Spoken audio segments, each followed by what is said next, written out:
राजू, मैंने तुमसे कितनी बार कहा है, तुम हमारे जंगल आना बंद कर दो। मैं तुमसे हर रोज यहाँ पर मिलने नहीं आ सकती। अगर हमारे जंगल के किसी भी पक्षी को हमारे बारे में पता चल गया तो मेरी बहन को पता चल जाएगा, और मेरी बहन को अगर हम दोनों के बारे में पता चला तो मेरी बहन बर्दाश्त नहीं कर पाएगी। मेरी बहन मुझ पर बहुत भरोसा करती है, मैं उसका भरोसा तोड़ना नहीं चाहती। बचपन से ही मेरे माँ और पिताजी नहीं थे। मेरी प्यारी दीदी ने ही मेरा बचपन से एक माँ की तरह ध्यान रखा है। मैं अपनी दीदी की अभिमान हूँ। तुम समझते क्यों नहीं? तुम इस जंगल में आना बंद कर दो। अगर किसी ने देख लिया तो बहुत मुश्किल हो जाएगी। मेघा, अगर देख लिया तो देख ले। एक ना एक दिन हमारे बारे में तुम्हारी दीदी को तो मालूम होना ही है। क्या तुम नहीं चाहती कि हम दोनों की शादी हो, हम दोनों एक दूसरे के साथ रहें? मैं तुम्हारी भावनाओं को समझ रही हूँ। मैं भी तुमसे शादी करना चाहती हूँ, पर हम दोनों की शादी हो ये मुमकिन है या नहीं मुझे मालूम नहीं। पर अगर हमारी शादी नहीं भी हुई तो मुझे कोई परवाह नहीं। बस मुझे अपनी दी का दिल नहीं तोड़ना। मेघा प्लीज, ऐसी बातें मत करो। मैं तुमसे बहुत प्यार करता हूँ। मैं तुम्हारे बिना रह नहीं सकता। मैंने हमारे बारे में अपने बड़े भैया को भी बता रखा है। अगर तुम कहो तो मैं अपने बड़े भैया पवन के साथ तुम्हारे घर पर आऊंगा तुम्हारा पंख मांगने। इस तरह से मेघा और राजू दोनों आपस में बातें कर रहे थे। दोनों एक दूसरे से प्यार तो करते थे, पर मेघा के मन में बहुत सारे डर था, जंगल के पक्षियों से और उसकी दीदी से। दिन गुजरते गए। मेघा राजू से उसी जगह पर आकर बात करती रही, पर एक दिन जंगल का नीलू नीलकंठ दोनों को एक दूसरे के साथ देख लेता है। अच्छा, तो ये बात है। लगता है इस मेघा को दूसरे जंगल के पक्षी चिड़े से प्यार हो गया है। दोनों एक दूसरे से इसी का तो बात कर रहे हैं। इस खबर को तो फैलाना पड़ेगा। इसकी बड़ी दीदी प्यारी बड़ी शरीफ बनती है। इस मेघा के इस राज को जंगल में फैलाकर इसकी बड़ी दीदी को शर्मिंदा जरूर करूंगा मैं। इस तरह से नीलू नीलकंठ कहता है, और पेड़ पर बैठा हुआ राजू चिड़े और मेघा की बातें सुन रहा था, और मेघा को इस बारे में कोई खबर नहीं थी। नीलकंठ सबसे पहले जंगल के तोते के पास गया। चांद मिठू, देखा तुमने किस तरह से उस प्यारी चिड़िया की बहन मेघा दूसरे अवारों पक्षियों से बातें कर रही है। मुझे तो लगता है वो इस जंगल को बदनाम करके रहेगी। काफी दिनों से मैंने उसे दूसरे जंगल के एक चिड़े से बात करते हुए नोटिस किया है। कहीं उस चिड़े के साथ भाग गई तो हमारे जंगल की तो बदनामी हो जाएगी, और आगे चल के हमारे बच्चे भी तो यही सीखेंगे। नीलू, ये तो कैसी बातें कर रहा है? सोच समझकर बात कर। प्यारी चिड़िया के बहन पर इल्जाम लगा रहा है। बात गौर से सुनी है या नहीं? हाँ चांद, बात बड़े गौर से सुनी है। वो दूसरे जंगल का राजू चिड़ा है। मेघा को शादी करने को कह रहा था। मुझे तो पक्का भरोसा है कि कोई न कोई गड़बड़ जरूर है। ठीक है नीलू, अगर ऐसी बात है तो मैं उस जगह पर जाना चाहूंगा जहाँ पर प्यारी चिड़िया की बहन मेघा उस राजू चिड़े से बात करती हो। अगर मैंने उनकी बातों को सुन लिया और जो कुछ भी तू कह रहा है वह सही निकला तो दोनों बहनों को इस जंगल से निकाल देंगी। चांद मिट्ठू की बातों को सुनने के बाद नीलू नीलकंठ अपने घर पर आ जाता है।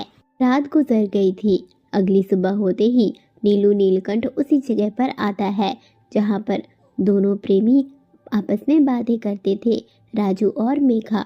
कुछ देर वहीं पर बैठे रहने के बाद वह एक पेड़ की डाली पर जाकर बैठ जाता है और वहां से छिपकर नजर बनाए रखता है। सुबह से शाम हो जाती है। राजू चिड़ा वहां पर आ जाता है और चांद मिट्टू भी नीलू नीलकंठ के पास बैठा राजू चिड़े की ओर ही देख रहा था। शाम गुजर गई, रात का वक्त हो चुका, पर मेघा चिड़िया वहां पर नहीं आई थी। राजू चिड़ा वापस घर की ओर चला गया। इधर चांद मिट्टू ये क्या नीलू नीलकंठ, यहाँ तो मेघा चिड़िया नहीं आई। दूसरे जंगल का पक्षी ही आया, कुछ देर बैठा और रात होते ही चला गया। इसमें क्या गलत है? चांद मिट्टू, आप मुझ पर भरोसा रखें। आज भले ही वो मेघा चिड़िया राजू चिड़े से मिलने ना आई हो। आप कल आना, कल जरूर आएगी, मुझे पूरा भरोसा है। ठीक है नीलू, कल का और इंतजार कर लेते हैं। और अगर कल भी मेघा चिड़िया उस जगह पर नहीं आई तो तुम्हारी खैर नहीं, जो मुझे सुबह से शाम पर यहाँ बैठाए हुए हो और परेशान कर रहे हो। इस तरह से कहने के बाद मिठू वहाँ से चला जाता है। ये क्या, कहीं मैं अपने फांसी में खुद ही ना फंस जाऊं। हे भगवान, कल कुछ भी हो जाए, उस मेघा चिड़िया को राजू चिड़े से मिलने के लिए प्रेरित कर ही देना। कुछ भी करके बस उसे यहाँ पर भेज देना, नहीं तो मेरी पूरी प्लानिंग रद्द हो जाएगी। इस तरह से नीलू नीलकंठ सोचता है और अपने घर की ओर चला जाता है। रात का वक्त था। प्यारी चिड़िया अपनी बहन के साथ सोई हुई थी। अगली सुबह होते ही नीलू नीलकंठ उस जगह पर पहले से ही मिठू के साथ बैठा हुआ था। राजू चिड़ा मेघा चिड़िया का इंतजार कर रहा था। कुछ समय बाद वहाँ पर मेघा चिड़िया भी आ जाती है। दोनों आपस में बातें करते हैं। ये सारा नजारा नीलू नीलकंठ और चांद मिट्ठू दोनों देख रहे थे। चांद मिट्ठू को अब नीलू की बातों पर भरोसा हो गया था। शाम का वक्त होते ही जैसे ही मेघा घर पर जाती है, प्यारी चिड़िया के घर पर चांद मिट्ठू और नीलू नीलकंठ दोनों पहुंच जाते हैं। प्यारी, तुम्हें मालूम भी है तुम्हारे पीठ पीछे तुम्हारी बहन कौन से गुल खिला रही है? तुम्हारी बहन दूसरे जंगल के राजू चिड़े के साथ मिलना जुलना कर रही है। तुम जानती हो ना, यह हमारे जंगल के रूल्स के खिलाफ है। आज तुम्हारी बहन ऐसा कर रही है और कल को दूसरे छोटे पक्षी भी तो यही सीखेंगे। मिट्ठू की बातों को सुनने के बाद प्यारी चिड़िया अचरज में पड़ गई। वो अपनी बहन की ओर देखती है। मेघा चिड़िया एक शब्द कुछ नहीं कह रही थी। प्यारी चिड़िया समझ जाती है कि मिट्ठू जो कुछ भी कह रहा था वह सब सच था। चांद मिट्ठू भाई, ये कौन सी बात हुई? क्या अब कोई चिड़िया अपनी मंगेतर से भी बातचीत नहीं कर सकती? मैंने तो दूसरे जंगल के उस राजू चिड़े के साथ अपनी बहन की शादी तय की है। कुछ हफ्तों बाद दोनों की शादी भी है, तो क्या अब मेरी बहन उससे मिल भी नहीं सकती? वो तो उसका होने वाला पति है। क्या क्या तुम सच कह रही हो?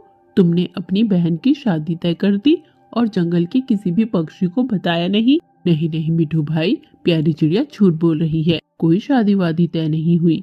प्यारी चिड़िया झूठ बोल रही है। मेघा तो अभी छोटी है। मेघा से पहले तो प्यारी की शादी होनी चाहिए।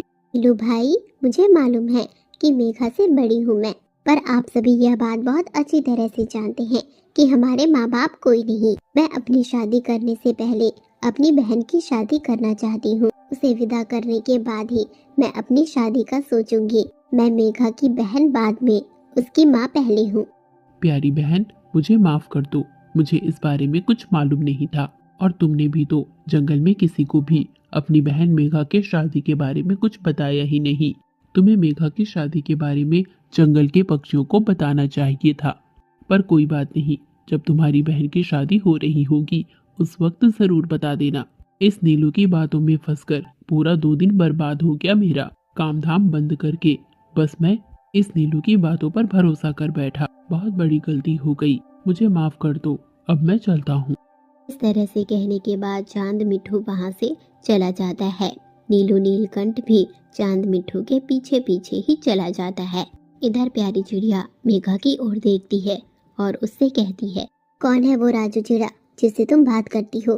तुमने जंगल में ही उस चिड़े से मिला और मुझे इसके बारे में कुछ बताई भी नहीं। जी तो करता है तुझे अभी एक थप्पड़ लगा दूं। कल मुझे उस राजू चिड़े से और उसके परिवार से मिलना है। इस तरह से कहने के बाद प्यारी चिड़िया गुस्से में दूसरे कमरे में चली गई। हेलो मेघा, तुमने मुझे फोन लगाया, वो भी इतनी सुबह सुबह? मेरे कहने का मतलब है तुम तो शाम को कभी मुझे फोन नहीं लगाती, तो फिर आज तुमने कैसे लगाया? राजू, तेरे और मेरे बारे में जंगल के पक्षियों ने कुछ अफवाहें फैलाई जो सच थी, और मेरी बहन को भी इसके बारे में सब मालूम हो चुका है। मेरी दीदी ने साफ साफ कहा है कि वो तुमसे और तुम्हारे परिवार से मिलना चाहती है। मेघा, तुम तो जानती हो कि हमारे माँ बाप नहीं, मेरा सिर्फ एक बड़ा भाई है। मैं अपने बड़े भैया को लेकर तुम्हारे जंगल आ जाऊंगा, ठीक है? इस तरह से राजू चिड़ा कहता है। अगले दिन होते ही राजू चिड़ा अपने बड़े भैया पवन के साथ प्यारी चिड़िया के घर पर आता है, जहाँ पर पवन चिड़िया और प्यारी चिड़िया दोनों आपस में बातचीत करते हैं और मेघा और राजू की शादी तय हो जाती है। कुछ दिन गुजर जाने के बाद मेघा और राजू की शादी हो जाती है और दोनों एक दूसरे के साथ खुशी खुशी रहने लगते हैं। मेघा के जाने के बाद अब प्यारी चिड़िया अकेली पड़ गई थी, पर एक दिन राजू का बड़ा भैया पवन चिड़िया प्यारी चिड़िया को प्रपोज करता है और शादी का कहता है। प्यारी चिड़िया भी मना नहीं कर पाती, दोनों शादी करते हैं और अब प्यारी चिड़िया अपनी बहन के साथ ही एक ही घर में खुशी खुशी रहने लगती हैं। प्यारे दोस्तों, तो कैसी लगी आपको आज की कहानी? कमेंट में ज़रूर बताना। अगर चैनल पर नए आए हो तो चैनल को सब्सक्राइब ज़रूर कर लेना। आपका धन्यवाद।